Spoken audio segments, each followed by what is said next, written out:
Donc, place une feuille devant toi sur le sens de la longueur, c'est-à-dire le plus long côté horizontalement vers le bas. Ensuite, on te demande de plier ta feuille en deux en ramenant le côté gauche sur le côté droit. Donc, on aligne parfaitement. On pèse bien fort pour bien marquer le pli. On me dit ensuite de déplier ma feuille, de revenir comme elle était au départ. Et la partie de droite représente l'espace libre de mon disque dur. Et je peux aller écrire cette partie-ci en bleu. Étape 2, je refais mon pliage comme au départ. Ensuite, je viens placer ma feuille dans le sens horizontal, encore une fois, et je recommence le même pliage, c'est-à-dire que je ramène le côté gauche sur le côté droit, j'aligne mes deux côtés bien parfaitement, je pèse bien fort pour bien identifier mon pli, et je déplie ma feuille et je la replace comme elle était au départ. La partie en haut à gauche, donc ici, représente l'espace occupé par les logiciels et je peux aller colorier cette partie-là en vert. Donc, mes logiciels sont ici en haut à gauche. Je refais les pliages précédents. Je m'assure que ma feuille est bien placée horizontalement, donc sur le sens de la longueur. Et ensuite, je recommence un autre pliage. Donc, je ramène le côté gauche sur le côté droit. J'aligne mes côtés, je pèse bien fort pour bien marquer mon pli, comme ceci.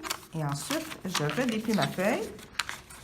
Je reviens et on me dit que la partie en bas à gauche, donc juste ici, c'est l'espace occupé par mes MP3 et je peux colorier cette partie-ci en rouge. Je refais les pliages précédents. Je place ma feuille horizontalement et je fais un dernier pliage en ramenant la partie gauche sur la partie droite. Je pèse bien fort.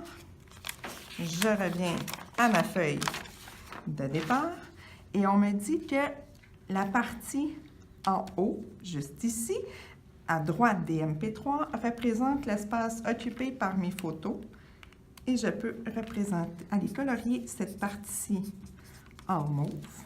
Et la partie à droite de mes MP3 en bas représente l'espace occupé par mes vidéos. Pour que ce soit plus clair, pour bien représenter la partie de chacun, je peux tout simplement, avec mon crayon à l'encre, venir bien tracer l'espace représenté par chacun. Voilà.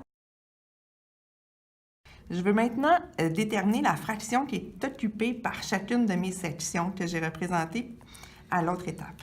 Donc, tout d'abord, l'espace libre, mon tout, donc ma feuille, représente le disque dur de mon ordinateur. Puisque j'ai séparé en deux pour commencer, ça veut dire que l'espace libre, bien, ça représente la moitié de mon disque dur, donc une demi. Donc, j'ai une demi de ce côté-ci et l'autre demi de l'autre côté à gauche. Ensuite, si je vais aller trouver la fraction qui représente les logiciels, bien, mes logiciels, c'est la moitié de la moitié, parce que j'ai replié en deux une deuxième fois. Donc, c'est le 1/4. Et je peux venir valider. J'ai un quart ici, un deuxième quart, troisième quart, quatrième quart qui forment mon tout. Si je veux trouver la fraction des MP3, donc c'est la moitié d'un quart, parce qu'on voit très bien qu'ici, mon carré représente un quart, pas le carré, mais le rectangle qui est ici en bas.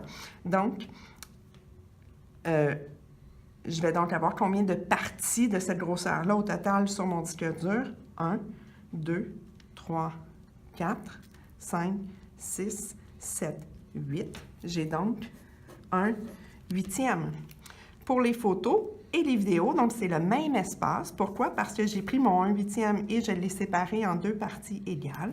Donc, 1, 2, 3, 4, 5, 6, 7, 8, 9, 10, 11, 12, 13, 14, 15, 16. Ça veut dire que l'espace occupé par les photos et l'espace occupé par les vidéos représente la fraction 1/16e.